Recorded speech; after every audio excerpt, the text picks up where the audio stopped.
All right, y'all, we're back. This is JE Live, and it's the first edition of the Victory Monday JE Live. Hopefully, we get plenty of those this year. We probably will. We're talking about a really good team here. We got a lot in store for you guys. Really excited. Obviously, I got my boy LQ in the back. He is going to be coming on. But before we get into that, be sure to like, subscribe, comment, all that good stuff. LQ's socials and all of that will be in the description. And, be sure to check out everything that he's doing. Excited to bring him on. But before we do, special shout out to today's sponsor, Sleeper, because the NFL season is here. And it means you have a chance to 100x your cash on daily fantasy football. Pick on stats like touchdowns, passing yards, receiving yards, fantasy points, and more, up to 100 times payout on Sleeper. Get your picks right and you could win big. And if you use my code JKB, you'll get a $100 match on your first deposit. So be sure to hit that in the link below. Again, that is JKB. Check out Sleeper. That is currently operating in over 25 states. So with that said, welcome in my Aaron Rodgers to my Pat McAfee, Laquan Jones. What's good, bro? Man, we still got to work on the Pat McAfee and Aaron Rodgers. I don't know if I want to be Aaron Rodgers, the Voldemort of the football league. I don't know, man. 4 touchdowns, you're looking pretty good. Yeah, he looked good, man. He looked good, man. I do think he looked a little slow, though. It looked like the game was moving at a different speed for him, but he still has that Aaron Rodgers magic, man. You can't doubt him.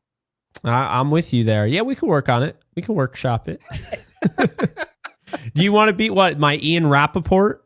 Yes, I like Ian. I love Ian, man. That is a coworker of mine. Shout out Ian Rappaport, man. Hell yeah. Okay. You're my Ian Rappaport to my Pat McAfee. I got the chain and everything, so I'm already there. Can't recall him ever wearing glasses. Maybe he has, maybe he hasn't, but maybe he could pull it off.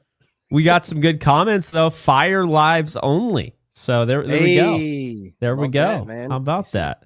You see the mic? Come on now.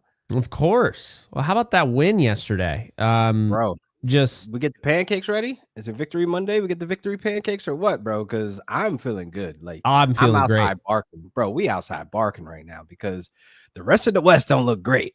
I mean, I think we have the only 1-0 like victory that can actually be celebrated because we played an actual good game from all quarters. True. Even with adversity, they try to take our guy Puka Nacua's head off, man. Straight up, man. Straight up. That's how I call it. That was a head hunter hit. Back-to-back hits, man. It was. Insane. It was. I'll say this, and I don't think that they're a dirty team, but there were some hits in that game where like, I didn't love it. It felt like I don't know. I don't want my receiver to have the Kylo Ren scar over his eye, but here we are. That fueled him, man. That pissed him off. I know it did. Oh yeah. He's out. He's out for his own blood now. Wasn't perfect, obviously, but what would you like to start off with first? Because you're a guest here, so let's talk about what you want to talk about. I want to talk about the defense. Let's talk about the defense then. I want to talk about Ahkello Witherspoon. I mean, locking up Nico Collins. My God. Just did a video on that right before we went live. God. Like, folks, I look, man, I know Jake was just sitting back, looking like, told you, y'all need to stop disrespecting our secondary. They may not be household names, but they go out there and do their damn job, and they locked up one of the top 5, top 10 wide receivers in the league. When Nico Collins is available, he is a top tier wide receiver, but not on Sunday, not against Ahkello Witherspoon. It was just crazy to see. Like, can I drop the stat real quick, man? Because I don't think folks really, really understand how good Ahkello Witherspoon was on Sunday. When you look at how often he was lined up, 51% of Nico Collins' routes ran. He was lined up against Ahkello Witherspoon. The result of that, 2 targets, 1 catch for 4 yards. Oh, my God. This ain't a household name, people. That boy showed up for work and put his big boy pants on and locked up one of the best wide receivers in the league. You better remember the name, man. Ahkello Witherspoon. Hey, all I got. I'm texting his father right now, telling him right now, LQ is spitting facts about your son. Facts. Bro, what? I was just sitting there just like, I need to read the stat over at least once or twice because I'm looking at it like, oh, yeah, that's some dog mentality. That's some dog play right there against Nico Collins, the number one wide receiver for the Texans. CJ Stroud's most reliable, and he kept looking his way, but he couldn't get him the ball for a reason. 2 targets? Come on. See, I have a feeling this is going to be us all year on Twitter and, of course, on here. Mm-hmm. So if you want fire content, be sure to check him out. Be sure to check me out. We're doing it. We're going to have this every week. But you came out with the beautiful tweet, 51% of snaps. You know, he's going up against Nico.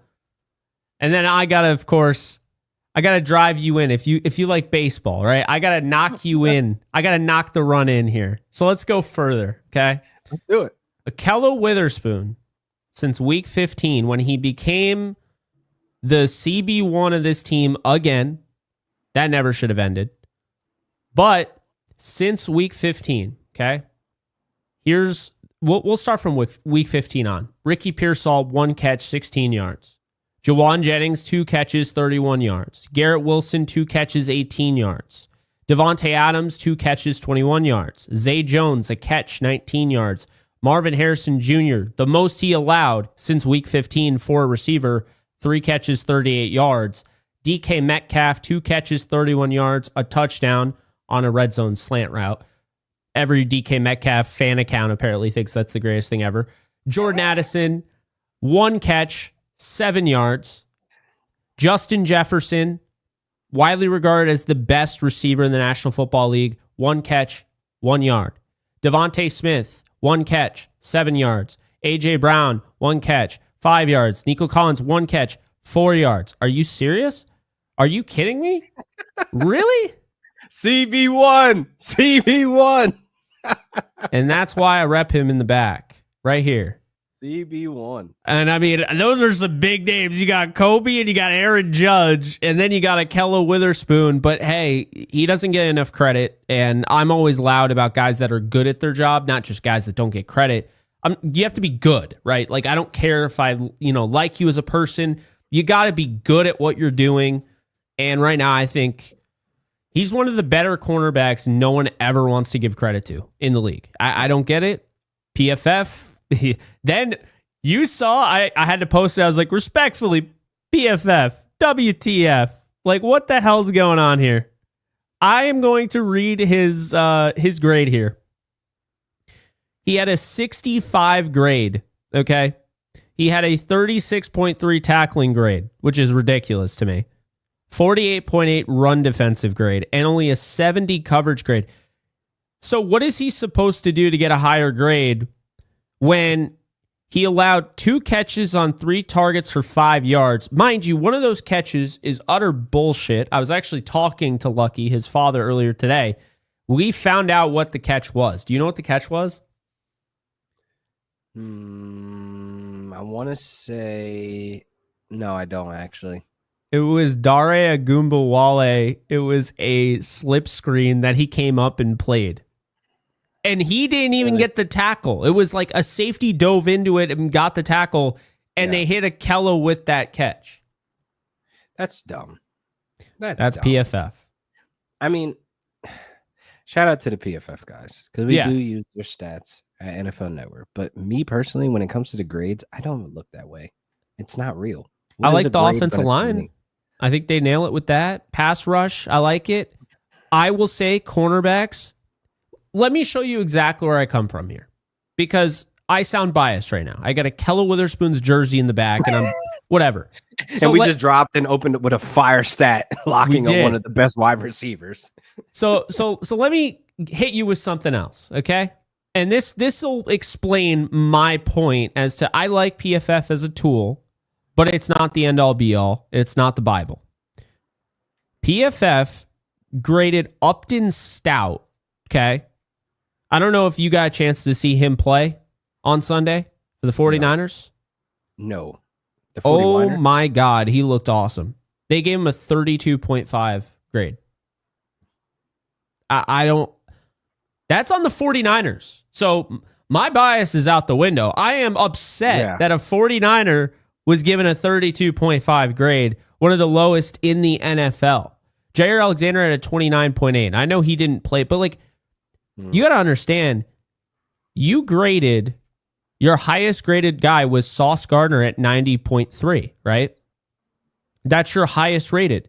Now, he had a great game. I'm not saying he shouldn't be highly rated, but 90.3, and you're saying Jair Alexander at a 29.8, basically you're telling me he belongs in the UFL. That's what you're telling me. You're telling me he's not even an NFL-worthy corner. So I feel like their grades are a little wild, truthfully. Bruh, I've said this for years. Like, I feel like the grades, like, there's some folks out there that live by it, that only solely put in stone of like, this player is this player is that. I just look at the cool stats of sacks allowed, EPA. Like, I look at those things because I can match those to other websites. But the grading system, to me, where folks lead with that, it's kind of like, really? Like, come on. Grades to me seem so opinionated. Because if you didn't watch the game in your box scoring, you can easily misgrade somebody. You know what I mean? So I feel like that's probably the case here. Yeah. I mean, I watched the Steelers-Jets game. I didn't think Ramsey was amazing in that game. I thought he was good. I thought he came up huge at the end. Yeah, he was physical, I tell you that. He's that one cousin that don't know how to play fight. Like, but he man, was hitting as hard as he could. They had him as the 9th overall corner. That's hype. That has to be the hype and energy he was bringing. He's getting graded off the hype. That's just what I think it is. Yeah. So, I don't know. It is what it is, but Ahkello looked really good. Also, Emmanuel Forbes looked really good. PFF didn't think so. They graded him pretty poorly too. Kobe they loved because I see people, well, what about Kobe? They gave Kobe an 89.1. That would put him in the top 5 of all corners. He also only had 19 coverage snaps, to be fair, but yeah, put him in the. All right, here's the one. Here's the one that I was kind of surprised by. Nate Landman, a 90.8 cover grade. He was the 3rd overall linebacker. We talked about him. You mentioned him. Like, the things I was hearing about him, I was like, okay, they might have something here. I liked the move when they made it, but I thought he was going to be one of those guys that like fought for playing time. Like, everybody battled it out. Omar and Chris Paul Jr. was like my expected starting group. Now Chris Paul Jr. isn't even on the roster. Nate Landman had 32 snaps in coverage. Spates had 18. A 90.8 grade. Not to, of course, forget about the punch heard around the world. Falcon punch, One Punch Man.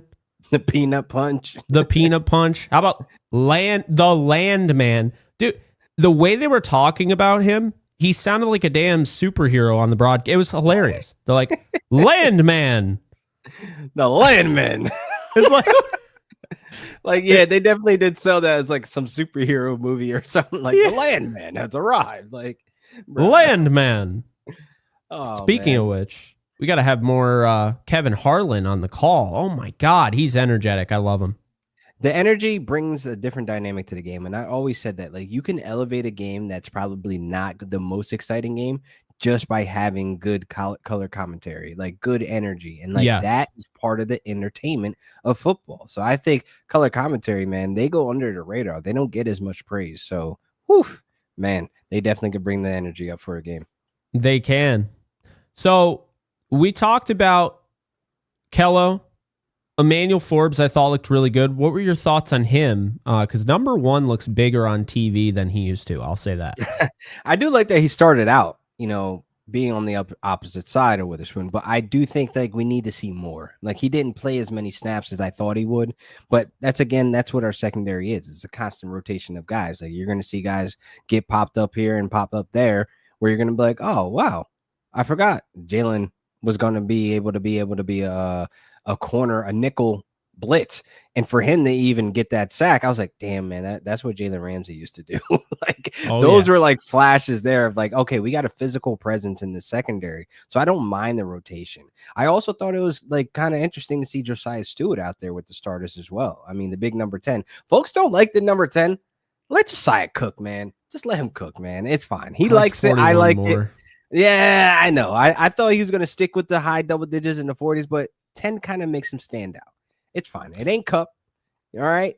It ain't Mark Bollinger, but it's cool. You know, like he will be part of the 10s that we talk about in the Mount Rushmore 10s. But overall, this defense to me, Jake, like they showed up in areas that I felt like we still had holes in. Like the run game, stopping the run game looked a little bit better. There were times where I'm like, okay, well, obviously Puka Nacua's not on the field. Obviously, you know, guys are getting wrapped up and pinning their ears back and not covering the edge. And then again, it's still Nick Chubb, a very physical runner.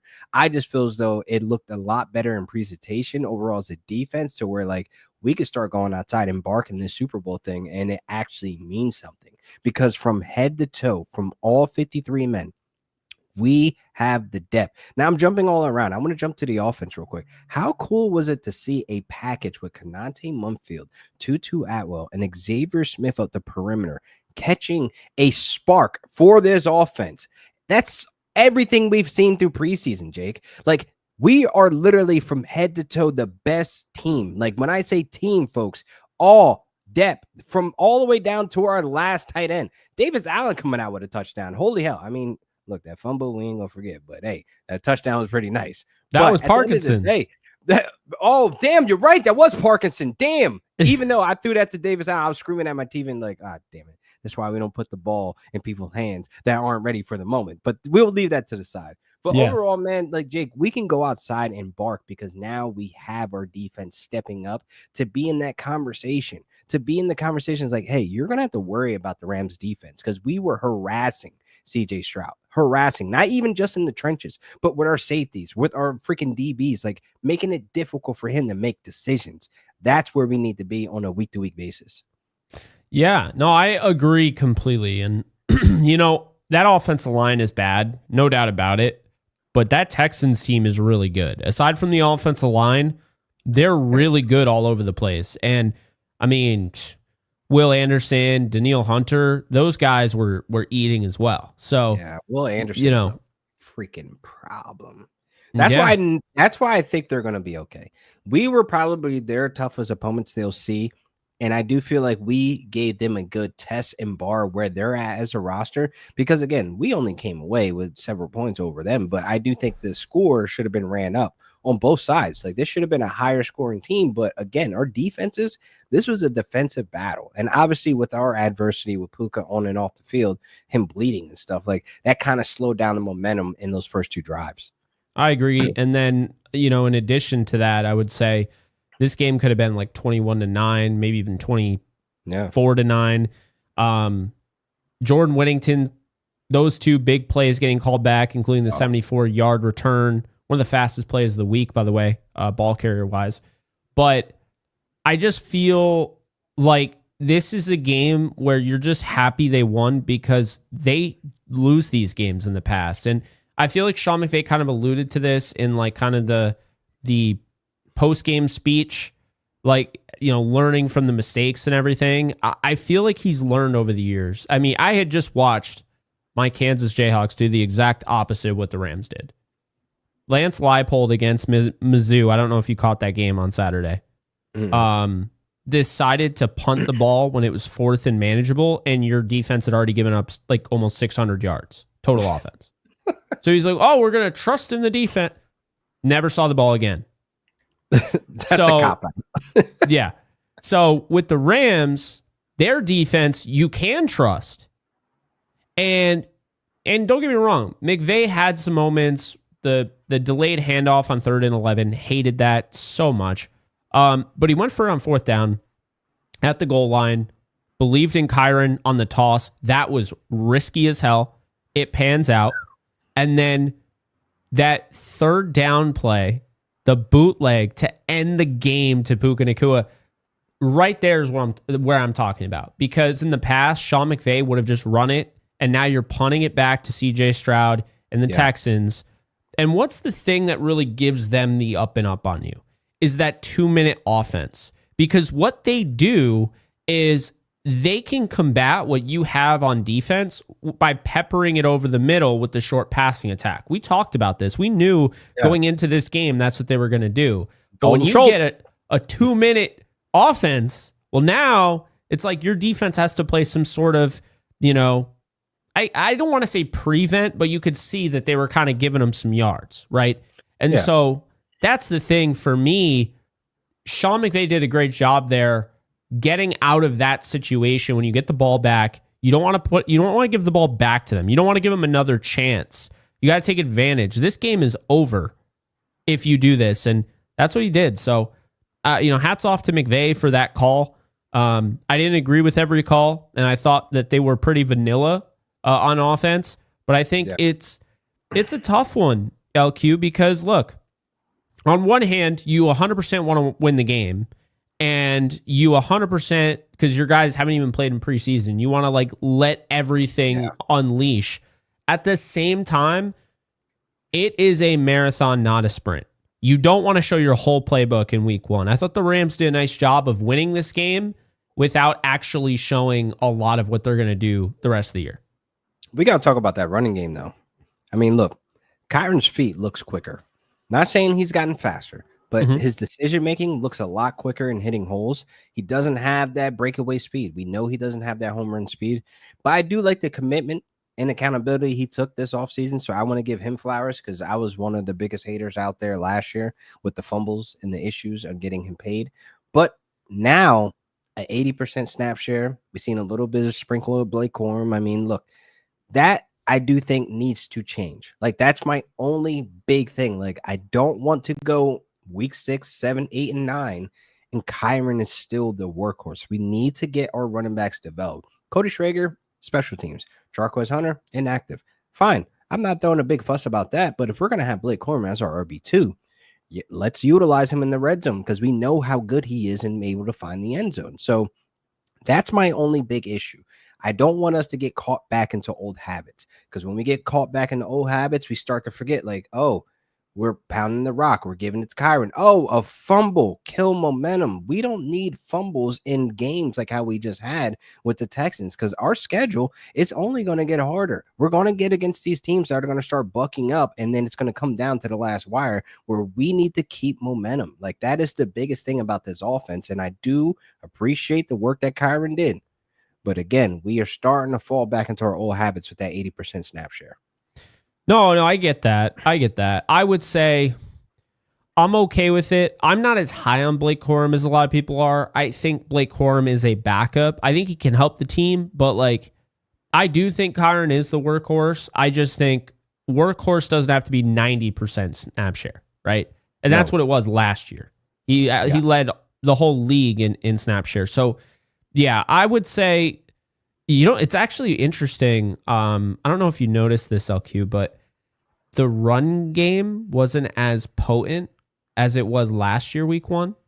I almost wonder if teams are expecting a Derrick Henry, a Saquon Barkley, what they did last year for defenses to adjust and stop the run, because there's always kind of a pullback. There's a push and pull with the offense, passing, rushing. We saw a lot of the Fangio soft shell defense, and essentially what came with Fangio, of course, like Brandon Staley, all of that. And what came with that is lighter boxes. So when you have the lighter boxes, now it's easier to run the football. Now, instead of throwing all the time, now teams are running the ball more. But what we saw yesterday was something I was not expecting. The Texans actually stacked the box against Kyron Williams. And that's not something that he's used to. So he's actually getting a lot of respect early on, week 1, from the Houston Texans, saying, look, we're not going to let him, run roughshod of our defensive line. And coming into this game, I said I did not like the Texans' interior to stop the run. They did a stellar job. I want to give them credit. I thought Kyron did a nice job. Only 3.7 yards per carry. Stats-wise, it doesn't look good. I thought situationally, Kyron did everything you could ask of him. Yeah, I agree. That's why I'm like, I'm not like over the, stars and moons about the production, but it's like, all right, man, 80% of the snaps. This is kind of the issue of what it was last year. Let's split this up. And like, I do think Corum can be a nice complementary of that backfield. They kind of have the similar play type. It's just that I think there's more lateral speed when it comes to Blake Corum. I honestly think there may be a 10-yard breakaway run in Corum rather than seeing it in Kyron. There is possibilities there of this backfield being a nice 1-2 punch. Like, we have to try it out. We will never know if we keep leaving every single draft since 2017 with all these running backs that are getting stunted back in development if we don't put them in the goddamn game. Like, that's just my biggest frustration. Like, come on. Like, at the end of the day, how I feel is like Kyron Williams doesn't need to be a workhorse as if like how Todd Gurley was for us. There is opportunity here with this backfield to be in the lights of Atlanta with a 1-2 punch with Bijan Robinson and Tyler Algier, or even a bootleg version of Breece Hall and Braylon Allen that they got over there in New York. So I do feel like we can sit in between there. I don't think we're ever going to be a Gibbs and Monty. Like, that's obviously the ceiling, but I do think there is situations that we can literally split this backfield up to kind of put the defense on their heels of not knowing like, oh snap, who we got to deal with today, Yeah. And I will also say this, Jarquez Hunter not playing did bother me. And same thing with Ty Hamilton, because I think you cut players that could have helped and been a part and been active week one. You cut those players in favor of those guys just to kind of like keep them around. But you already kind of told us that you didn't care because you traded up for Chris Paul Jr. and you cut him, right? So I don't know. I was a little bothered by that. Ty Hamilton and Desjuan Johnson were inactive. Didn't like that. Dedick being inactive, now it puts him in a bad spot because Avila and Kevin Dotson go down. I think Dedick is a better player than Limmer at guard. I think Limmer's a better center, but I think Dedick is a better guard. Yeah, Limmer was struggling. Like, a couple of those sacks that Stafford took, like, I don't put full blame, but again, it's like you're playing out of your position. Like, you're a better center. And I feel like that was kind of like the struggles of the momentum that we were trying to get back. This is why you think that we should have had like 24 points. It should have been 24-9. But once Kevin Dotson went down, Steve Avila, that's when you started seeing like, oh no, this feels like 22 again. Oh no, this feels like last season coming into the season with the. I never thought that, but I get what you're saying. No, but I'm just saying, like, this feels disgusting. Like, it feels nasty to see two of our stud offensive line. Like, I hate that Avila went down so early because I'm like, yo, he could have been cooking in this game. He could have been moving the trenches, and our run game probably would have been a lot better. And then Dotson goes down again with an injury, but it seems like he's okay. Like, I don't think there's like a huge red alert there. I haven't even checked to see if there's been an update, but I do feel like, at the end of the day, with a strong offensive line, stars and the moons, man, that this offense could be. Yeah, no, I'm big on the offensive line. This was a good test for them. Look, Alaric didn't have his best game. Havenstein didn't have his best game. But you know what? This is a really tough defense to go up against. And they really provide levels on all parts of the field. I mean, you look at the secondary, you look at the defensive line, you look at the linebackers. It's a really well put together roster. I actually think these teams are very similar. They had the same amount of first downs. They had the same amount of plays. They had the same amount of pressures. It's very, very similar. It was kind of funny in a way. But and honestly, if you could compare C.J. Stroud to anybody, I think he's closer to Matthew Stafford than any other quarterback in the league. I think that he's a very similar style quarterback because he's not like a scrambling quarterback, but he can move like Stafford could back in the day.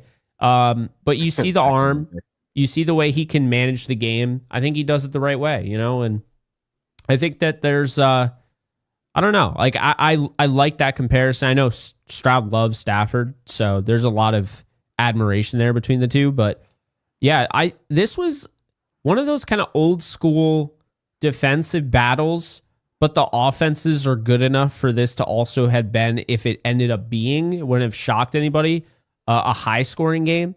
But I think the two defenses are in really good shape. And the thing here is that I think the Rams went about this game the right way. They knew that early on, you can't just abandon the run. That's what the Texans want you to do. That's why they're putting together 8, 9, 10 guys in the box because they want you to eventually abandon the run, which Sean McVay has. So they were baiting him to abandon the run.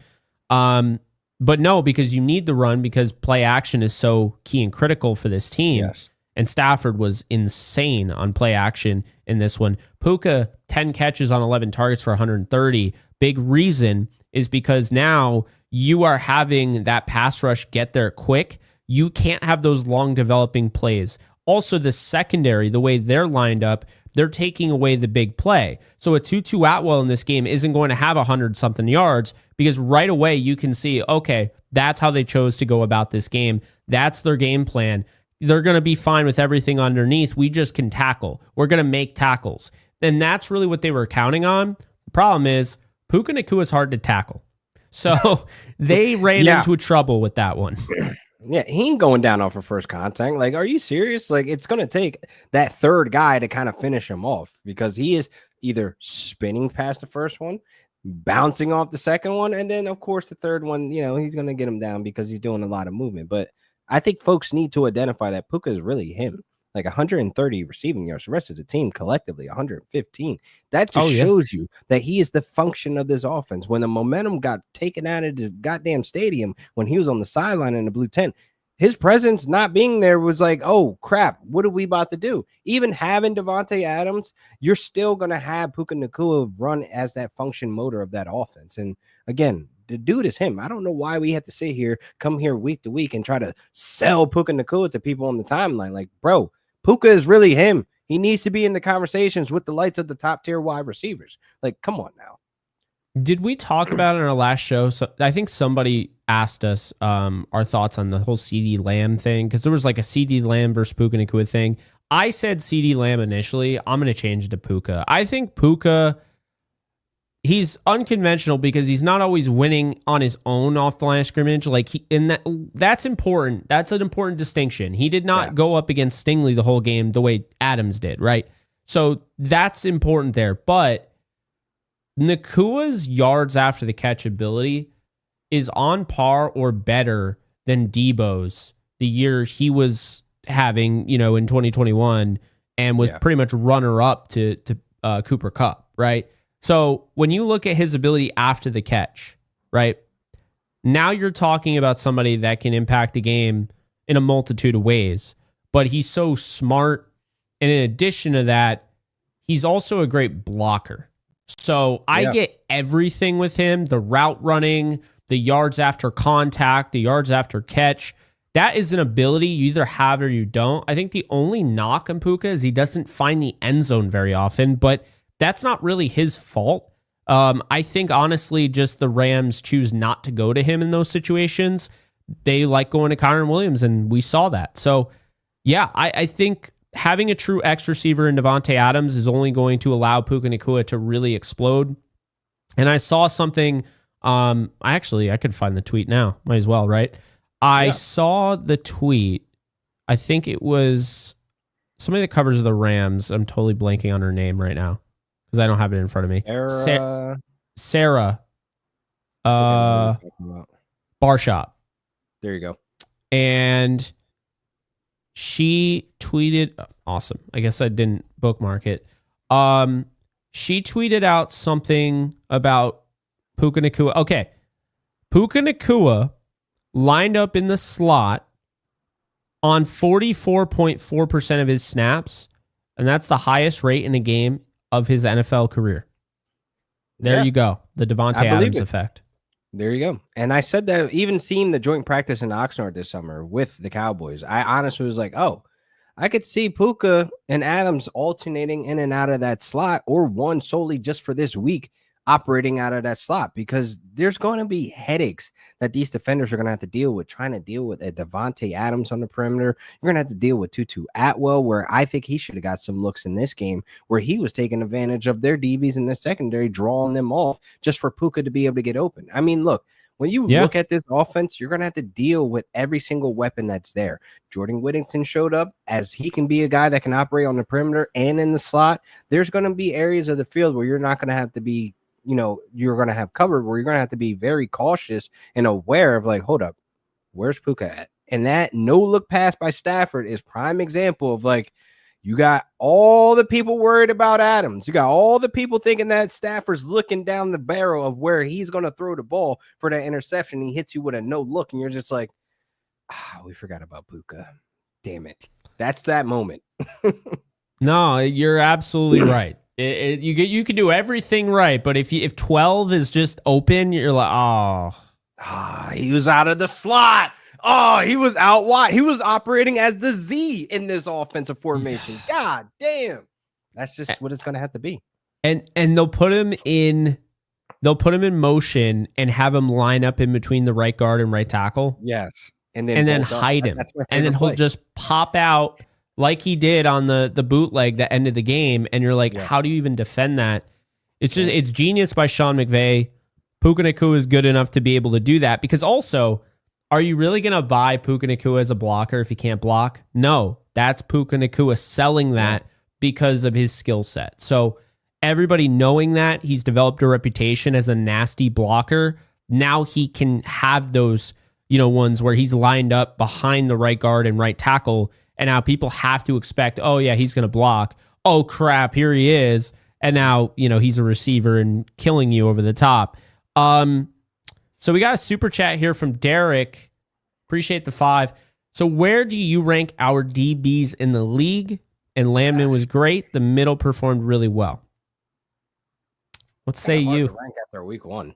No, to be serious, it's kind of hard to rank for week 1. But off of this performance, I'm really satisfied. If we play at this level, if there's a ceiling higher to play at the level we did, why can't we be a top 10 secondary? And top 10 is not terrible. There's other teams out there that are going to stay at the bottom of the league. I do think there's other teams out there that are on the rise. I think we're part of those teams that are on the rise, with our secondary being how versatile they are. And honestly, again, Ahkello Witherspoon showing up and showing out, locking up Nico Collins does not need to go under the radar. This is why I feel as though there's a higher ceiling for this secondary. So top 10 right now, let's just say that they can build off of top 10 being the minimum. I'm going to steal that. I'm going to say top 10 as well. I don't see why not. I mean, they could be number 1, but if I say, top 10, I'm right. So I can't say top 5. Put it like that. I can't openly say top 5, but who's to say that's not where our ceiling is? Like, to be in the lights of a top 5 secondary on top of a top 3 defensive line. My God, right now to be sitting good. Yeah. Right now, I would say they're top 10, maybe closer to like 5 than 10. Maybe like a 6 or 7, but by the season's end, they can be top 5. Absolutely. They can be top 5, top 3. Chris Shula is no longer a rookie defensive coordinator, and you saw those little tricks and trades that he displayed today or yesterday. Jalen McCullough, that blitz, and they're excited for Tank. That's what they're calling him, I guess. So Tank McCullough, he looked good. I thought Quentin Lake is an interesting one because I actually like him more as just a safety, not necessarily in the star. And I know he wants to be in the safety spot more than the star as well. So I want to see more Josh Wallace. I think he gives them more interesting, upside there at the star. I mean, I know that's a guy that they're really high on, but he didn't play. But let's go back to the offense here, because I gotta say it. We've talked pretty heavy on like the good stuff, and we will talk about the landmine himself, Nate Landman, at some point here. The star of the show. Yeah, but here's the deal: Terrence Ferguson not playing bothered me. I can't just sit here and say it didn't. I don't think he's ready, Jake. I don't think he's ready, and I say that because he was in street clothes for a lot of those practice. Yeah. We didn't really see him get going until that one preseason shot. But one play?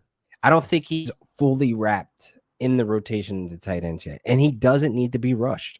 He doesn't need to be rushed. No, that's true. He doesn't need to be rushed. So I like that we're taking the time to develop him. Like, this feels a lot different from any of the other tight ends that we invested in, in the past, like especially drafting and with capital. I do feel like once we bake him to be the tight end one we want him to be, it's going to be all bets are off. Like, it's all right. He's our guy. Like, he has this year to kind of develop and see from the sideline. I'm not ready to just rush him out there, because if we rush him out there and he makes some mistakes or he fumbles or he does something that's like off schedule and like it puts us in a position where like, all right, now do we bench him? Like he's not ready, you know? Like I do feel like that's probably playing a factor of him not having much reps under him. That's fair. I mean, for me, I don't know if I want Parkinson out there 29 snaps. I hear that. I hear that. I like him as a blocker, and I want to make that clear. I like Parkinson for what he was signed to be. I believed in his upside as a receiver because I watched him at Stanford, 6'7", 240. You could see the potential. He's just more of a blocking tight end. That's the way it works in the NFL. A lot of these blocking tight ends dominated in college receiving-wise. You know, sometimes it just doesn't translate. Well, Davis Allen, I'm very excited about because he looked really good, and this is somebody at the end of 2023 they were relying on. Yeah, they like him a lot. So that's good. That's good. He's showing up and making his name and presence felt. So, I honestly, the rotation of the tight ends, man, we got good depth. That's what it just comes down to. It's true. Not many teams can roll out 3 different tight ends and have at least some type of production. You know, like we are sitting very privileged right now to have the depth that we have at all positions. No, that's true. And like, honestly, I think a lot of what went down was because of the matchup. Like, I think Tutu Atwell is going to have a bigger role. He's not going to have just 25 snaps. Like, against the Titans might be similar. The Eagles you can throw on. The Eagles you can throw on, though. I don't want us as fans, as analysts, as the Rams to go into next week blind. I think this Titans defense is really, really good. I do too. I really think they're going under the radar. I don't want us to come in like, oh, it's just the Texans. Oh, they got a rookie quarterback. Oh, you just seen what they did. I just want us to pump our brakes. 4 turnovers. And yeah, I'm just saying, I want us to pump our brakes and handle business next week. Pin those ears back, make the rookie uncomfortable, seal the game, run the ball. That should be the game plan. Yeah. I mean, it's tough, man. The Titans got a good team. Yeah, man. You know, I think really Cam Ward is going to get into some trouble. I thought he looked fine, but I mean, he looked great compared to, you know, just any rookie going. That defense, Bryce Young, he looked better than Bryce Young. Yeah, that defense in that environment, it is not easy to win in Denver. As a rookie, it's not easy, but then you're seeing guys like Nick Bonito. Like, come on now. Who's like one of my guys, man. He is a dog, man. He's good so for him. Good. Shout out to him getting that bag. I'm glad they took care of him. Yeah, and he rewarded them with hold on a second. Stellar performance. Yeah, I had the win rate. Stupid, by the way. It's just stupid. He was... Well, to make myself feel worse, because I've always said Josh Uche was underutilized. He led the NFL in win rate in week 1, 43.8% of his 18 pass rushes. God, a 40% QB pressure rate. God, with 9 leading the team. That kind of went under the radar for me. I knew he was causing hell, but like that? Sheesh. Nick Bonito, 42.9 on 21 pass rushes. 6 pressures. So he looked good, man. Oh. He looked really good. Money motivates. I'll tell you that. Oh yeah, and I mean we already knew he was that guy.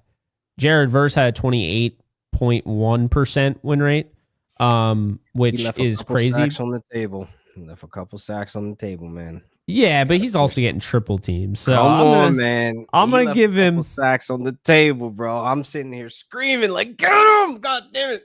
Yeah, no, I get that, man. He is getting literally triple team. There was actually one play that I saw screenshotted on the timeline.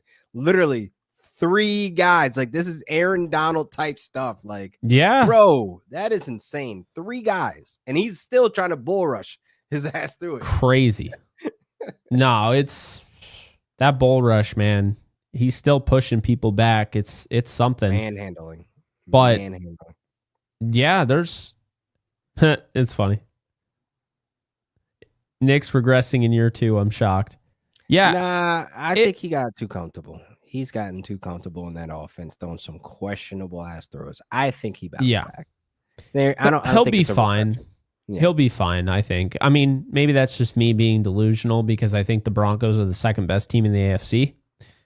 Well, People that are was talking about Super before. Bowl. That was before that game. I don't know what to feel. I'll stand pat. You don't have to have a reaction to every little thing. Exactly. Put it like that. Except for the fact the Dolphins are probably going to pick number 1 overall. Tanking for an Archie, huh? Man, I keep being told Tua has this ceiling and like he's going to get better, and all I keep seeing is him taking steps backwards. There's a lot of drama in Miami. I do feel like we're going to see a bad product of offense, and it's not just going to be Tua's fault. It's not. I think it's just overall, it's done. Blow it up. Mike McDaniel is going to end up in the Rams coaching staff next year. So, or he might pull Zasala and return back to those 40 whiners. I see Chris Shula as the Dolphins head coach of 2026. Let's just go ahead and punch that ticket now. I can see it happen. And then we got another super. Colin Coward said he wasn't going to comment on our game because it was messy. Preferred talking about dysfunctional Dolphins. Shake my head. If you don't give us respect, we'll take it. Or give us respect. We'll take it. Go Rams. I don't understand that. It was messy. How? I guess if you're talking about Puka, that was good football. And like, I guess CJ Stroud constantly under distress. Like, that's a good game, and it still ended up as a low scoring game. I don't know, man. Some people are just scared to do the research or actually jump in and actually understand how the Rams are operating. I mean, the last 2 years, we've proven to be the biggest threat. We're the most dangerous team in the goddamn NFL. Okay, so I don't understand why we can't get the respect. And then you have a couple of ESPN analysts, all picking the Texans to win, which I need to watch that episode or understand the logic behind that. But, it is what it is. They said they had a better secondary. Sure. Right. Kamari Lassiter gave up 140 plus QB passer rating targeted. It's a joke. It's just constant disrespect for our team, Jake, and it's fine. We'll take the respect. They're gonna have to talk about us in good light in the playoffs. I'll tell you that. Well, week 3, man. If they beat the Eagles team, you can throw on that Eagles team. I'm telling you. I'm gonna continue to say it. I might as well put a damn sign in the background. You can throw on the Eagles. You can. Yes, you can. Why do you think they're working out Mike Hilton? It's not like Mike Hilton's going to come in and make everything better, but they're realizing, oh, yeah, we did get cute, and Adoree Jackson isn't going to cut it. Nope, he's not going to cut it. We shall see. We shall see, my friend. That is true. I'm already locked and loaded for it, bro. I'm already confident that we're going to come out with a win. We fixed our biggest issues, and that was stopping the run. So I'm ready to see if we can put a true test to stopping the run for guys to show up, show out, and basically surround Saquon to where he can't do a backwards 360 backflip hurdle over one of our players. Like I seen Saquon in week 1. I want to see what Saquon looks in week 3. Okay, because there is going to be a lot of eyes on this game, man. It's true. Jose, appreciate the super. Yeah, I think right now we can talk a little bit about Nate Landman, and then we'll wrap it up with the NFC West. Your thoughts on them? All right, Nate Landman. Wow. How about household this name now? Household name now, buddy. I mean, the Landman. You have to come in next pod. The Landman. Oh man. Falcon punch. Bro, the thing is too, like, I love the immediate reaction from the sideline, and I love his reaction as soon as it happens. Like, soon as Fist gets that beautiful fumble, he takes his helmet off, he just embraces it. The entire sideline goes crazy. I love watching sideline reactions to any play. Like, it doesn't matter. But Nate Landman just showing up in a crucial time is exactly why we got him. Like, yeah, folks. Jake, I know you remember in the summer, like, folks are like, our linebackers are cheeks. Like, oh my God, it's the same bro. Do your research, man. That boy is a turnover machine. I'm glad the Falcons. I'm glad the Falcons let him go. The Falcons let a good one go. Okay. We acquired him. We acquired their second first-round pick. We're doing great business with the Falcons. And oh, yeah, they're 0-1. Okay. So the road to the top of the top is on. Oh, the man. clock. Thank God for Ibuka, who, if you recall, is my offensive rookie of the year candidate. That's Showed my up and pick. showed out.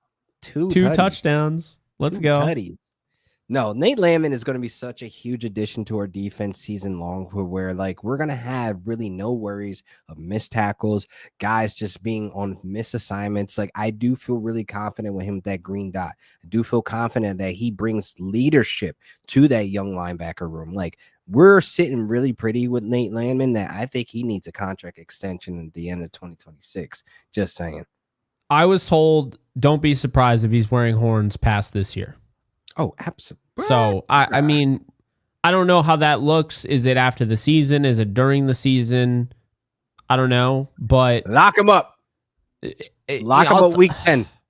Getting lock him up. That captain patch on your jersey when you've only been in the organization for 6 months, that says a lot. Less than that. Like, God damn, he must be in that locker room moving guys. Like, he must be in there, like, really motivating, and like people are behind him. And that only builds more confidence in your play. The confidence in your play is built within the locker room. And that having the peanut punch in your utility belt, he didn't even go for the tackle, Jake. He just literally stood there and was like, yep, bow. Yeah. And then that's all it is. It's as simple as that. We see people try to mirror that where they should have made the tackle instead, where it was just kind of like, well, this guy just got an extra 3 to 4 yards because you want the peanut punch. No, Nate Landman is a specialist. This guy will line you up. Jake, he didn't even move. Like, watch it back. Like, he is 10 toes down, just waiting for the contact, and boop, and then it just pops out. I loved Falcon punch. Yes. And when that ball had some sauce on it, when it came out, it was like, what? And then, oh my God, Braden Fisk with the hungry hippos recovery. Like, what? That dude was a vacuum. I think Kevin Harlan's like, and he's a vacuum. That's my guy. Oh man. God. Petition hilarious. To have Kevin Harlan call every Rams game on TV. Please. Good Lord, he was great. Oh, that is hilarious. He's a vacuum. It's like next time. Landman. Like, yep, you can stay. Yeah. Landman. Made him a superhero. But he deserved it, man. Hell of a game, man. That was the craziest fumble recovery I've ever seen, by the way.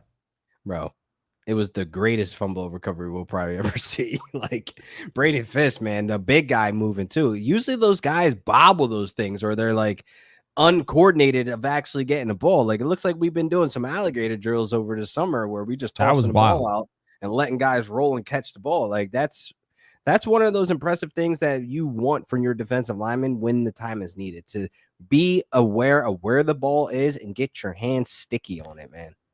Absolutely. I mean, that was just what the doctor ordered. What a weird day. It was a great day. Rams won. But around the league, man, things look bizarre. So, obviously, you had the Bills-Ravens game. That was wild. Oh, that was insane. That was insane. MVP chance for both quarterbacks. Great game. Yes. No, of course. You had the NFC. There weren't a ton of teams that really stood out to me like, wow, the Rams are in some trouble. Packers looked really good. The Lions looked like a disaster. Ugh. Like, God, that was bad. Did you see the meme? It was like somebody used AI and they took Jared Goff and they turned him into that comedian that everyone, Shane Gillis. No, I didn't see that one. And it was like Jared Goff when Ben Johnson or Sean McVay isn't the offensive coordinator. It was just Shane Gillis in a Lions jersey. The offense was terrible. 5.5 yards per attempt for Goff. And then they were averaging 3.8 yards per play. That has never happened under Ben Johnson. This offense was very pitiful to watch. You have Jahmyr Gibbs lead the team with 10 catches, but on 31 yards. Like, what the hell is going on in Detroit? Like, these guys don't look like the threat anymore. It's honestly the Packers for me, We haven't seen the Bears. We haven't seen the Vikings yet, based on the time that we're recording this. I do feel like the Packers may have something to say this year, even louder than they've been before, because like we've been the most dangerous team. They've been the second most dangerous team, because you know the history between us and the Packers. It's always games like, damn it, they got us again. But I do think it's going to be Rams, Packers, Eagles as like stellar staples as like top seeds. Yeah. And I would say this, the Packers looked really good. Micah Parsons is only going to get more comfortable. And, you know, I think he's one of the best players in all football. But the Eagles didn't look great against the Cowboys. That's a game that they could have lost. The Commanders didn't really finish off the Giants. They just kind of slowly drifted ahead. And the Giants, fun fact, I don't know if you saw this stat, funniest thing I've ever seen football-wise. The Giants made it 3 straight years of not scoring a touchdown in their opener. Week 1, yes, nice. That is the first time that has been done since World War II. Yes, sir. I heard that. And then Russell Wilson wants to come out and say, yeah, we fought hard. You know, I thought we played physical. I'm like, Russell, you need to be benched just for what you just said. Yeah. And your play already is enough to get you benched. 17 to 37. Positive toxic stuff right there by Russell Wilson. Like, bro, you're getting benched. Like, it's Jackson Dart season within the next 2 weeks. Like, I'm not surprised if they roll Russell out there again, even though they hunkered down and said he is the starter. Give it 2 weeks. Okay. And look, after a month of football, if Russell Wilson's still starting, then it's like, okay, Brian DeBoer, you're fired. Get out of here. Yeah. You're done.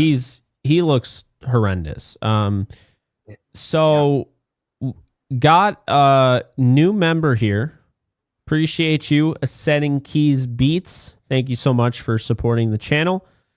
And we also have an interesting little comment here. I was segueing to it. Let me live. No, I'm what we wrap it up to. Appreciate you, Augustus, of course, member of the channel. But yeah, we were segueing to that. So, all right, let's talk about. Well, obviously, I was really happy that Tampa won. They didn't really look amazing. That I will say, the NFC South looks horrendous right now. That is just week 1. It can change. Right now, the Saints, Falcons, they look competitive. The Panthers don't. I expect that to change because the Panthers finished last year feeling like Bryce Young looked different, whatever. NFC West, we're going to talk about here. There's only one team doesn't have a win. I was very shocked that Seattle lost this game. And then I finished watching the All-22 not that long ago. Because people kept asking me, is Cooper Kupp washed? I don't think so. I don't. I actually watched Cooper Kupp and I thought he was open quite a few times where Sam Darnold either didn't have the time to get it to him because he had already let go of the football, or he just missed him, right? And I thought Cooper Kupp, while he doesn't look like the fastest ever, he moves pretty well. He's not creating the separation he once did. And I thought Upton Stout of and I talked about this, Upton Stout of the 49ers did a great job covering out of the slot. But I think Kupp is going to be fine. It really felt like Sam Darnold only wanted to throw to JSN. Understandably so. JSN is going to be a star in this league, if he's not already. The defense of Seattle, lot of pressure. Did you know Trent Williams gave up 10 pressures? No, I didn't actually. It's his worst game of his 49er career. Good. Look, week 5 when we line them up, it's going to be a problem. So, exactly. That 10's going to turn to 15 and 20. So that's good to hear. Because, God, the Seahawks ain't nothing too crazy in the trenches. Yeah, it was pretty wild, the way that game went down, because you see on one hand, you're like, yeah, Seattle's offense, I expected better, but their defense, man, their defense looks good. You had 5 pressures from Boye Mafe. Byron Murphy got in on it with 3 pressures. Leonard Williams with 3. They blitzed Ernest Jones. They only got 1 sack, but there was a lot of pressure on the quarterback. Brock Purdy didn't look good, so that's another thing. The 49ers pass rush Nick Bosa with pretty much the game-sealing play. They're in the red zone. I mean, at this point, Seattle's ready. They're knocking on the door. They're down 17-13. They're about to win this game on a touchdown. And then all of a sudden, Nick Bosa comes through and makes that game-winning play. But, Jake Moody still can't kick. Christian McCaffrey, you want to talk about a guy who looks washed? Christian McCaffrey looks washed. He does. Ticking time bomb. And I know for fantasy folks out there, they're happy he's like a top 3, fantasy running back. But again, we need to look at season long, folks. I think Christian McCaffrey has lost a step in explosiveness. I think he's still a serviceable back in the passing game. I think there were some moments there where he looked like he could flash to have the old CMC there, but on a consistent rate in a full scale of looking at this, nah, he ain't going to be it. He's not going to be the threat as he used to be facing the Rams. I'm looking at this backfield. There's going to be a lot of Brian Robinson Jr. There may be a little bit of Isaac Arendo whenever he gets deployed. Jordan James was inactive, but I think Jordan James is going to be a name that folks will make a household name, like how I was on Jordan Mason. I think he is the upgrade for Jordan Mason. But back to CMC. I am not afraid of this 49ers offense whatsoever. Juwan Jennings dealing with injuries. All right. Ricky Pearsall looks like the smooth route runner, sweet feet. Pretty Ricky. We already know what he brings to the field. There's still connection issues between him and Brock Purdy that need to get addressed. Now, Ricky Pearsall, he caught the passes that mattered, the big plays, but it's some of those underneaths that where Brock Purdy is going to need him as a security blanket. And with George Kittle banged up right now, this offense may regress even further back. So the 49ers are not a threat to me. And this ain't even me speaking as a Rams fan. This is me just looking at football, understanding how this offense is going to be depleted by the time they even get to us in week 5 with all these injuries. No, I definitely agree. It coming, and again, it's just week 1, but what we saw, that was not an impressive win by the Niners. Now, honestly, anytime you can win in the National Football League, you'll take it. Anytime you could win a game on the road, you'll take it. But we saw a team that couldn't run the football. We saw a team that was banged up every which way, weapons-wise. Brock Purdy, I had 49er fans all over my feed saying he has a noodle arm. And you see it. Like, he's not throwing with the same velocity. Yeah. And he was making some really poor decisions. Throwing into 5 there were 5 guys covering. I don't even understand how you even led to that. The defense has some moments, like they have some good players there. Like I said, Upton Stout, the rookie, like him in the slot. But this Niners team really, the reason why people were picking them to win the division is entirely because of how easy their schedule is. Well, I got news for you. The Niners have another road game, and it's against the New Orleans Saints. And the Saints, honestly, pissed away the opportunity to beat the Cardinals. They had every opportunity. I thought in a lot of sense they actually outplayed Arizona. And I was impressed by, and we talked about this off air, so it sounds like deja vu. I was impressed with what I saw from Spencer Rattler. But that 49ers team, they play a tough Saints team that is not going to win many games this year, but they're going to be in just about every single one of them. So they're going to make you earn it. You're going to have to earn it. And the Cardinals, look, I don't know if I'm out there with many Cardinals fans that hear or even watch my timeline, but listen, I don't think you should be outside barking as if like you're celebrating this win. You almost lost to probably the worst team in the NFL. You literally almost lost to the Saints, and it's because of Juwan Johnson dropping that touchdown. Just think about it. If you're struggling against the Saints, what do you think inside the division is going to be? It's going to be hell on earth for the Cardinals because they still have the same issues. We see them hyper-focus on Trey McBride, and then Marvin Harrison disappears for a couple of drives. And then when they need to get back up because, oh, no, the Saints are actually being competitive, that's when they want to flip that switch and then try to create this connection with Marvin Harrison. There's still a lot of throws that Kyler Murray's missing. There's still a lot of this offense that Drew Petzing is drawing up. It's freaking boring. It's boring and it's predictable. So this shouldn't be a win that they should be like, oh, yeah, we got. No, bro. You guys are still at the bottom of the league. You still are the little brothers of the league that we allow you to play the game of football with us, but the controller's unplugged. The controller's unplugged. I love it. What a way to end that. So yeah, guys, that's it. Do you have any final things that you want to throw out there, LQ, or? Nah, man, I can't wait to run it back next week with you. Like, I feel like Mondays is going to be our sweet spot because it's going to be Victory Mondays. We're going to be in good spirits and we're going to be able to talk Rams football. So I feel good about this week, man. It's always fun, isn't it? especially when they're winning. I mean, it's still fun. Even when they lose, it's fun to talk about the Rams. It is. It makes research a little bit better when they're bad, so we could point out the mistakes, and then hopefully, somebody in the Ram Streets organization can hear us talking about what the hell is going on, man. I'm just saying. Hey, I had been doing it for a while. Darrell Henderson starting, Ahkello Witherspoon, Jordan Whittington. Like I've said it so many times about guys, like when they're losing, guys that should be, well, yeah, but when they're losing though, guys that should be playing, guys that aren't playing, maybe they have a lesser role. Speaking of Jordan Whittington, I'm feeling a big game on Sunday from Jordan Whittington. It feels like he had 0 targets in the stat sheet, right? 0 receptions, 0 yards, all of that. But this guy was running he ran the length of the football field and then some in this game. And they it got called back. So I'm thinking we see 88 problems. He's gonna he's gonna show out, I think. So yeah, we'll see what ends up happening, but that is gonna do it. We appreciate you guys, everyone. Be sure to check out my guy LQ. Of course, I'll have that in the description below. And of course, check out today's sponsor, Sleeper. And last but not least, be sure to check us out next week. We're hoping to do Monday after the game. Rams, Titans. Let's get it. 2-0. You can see it. It's right in front of us.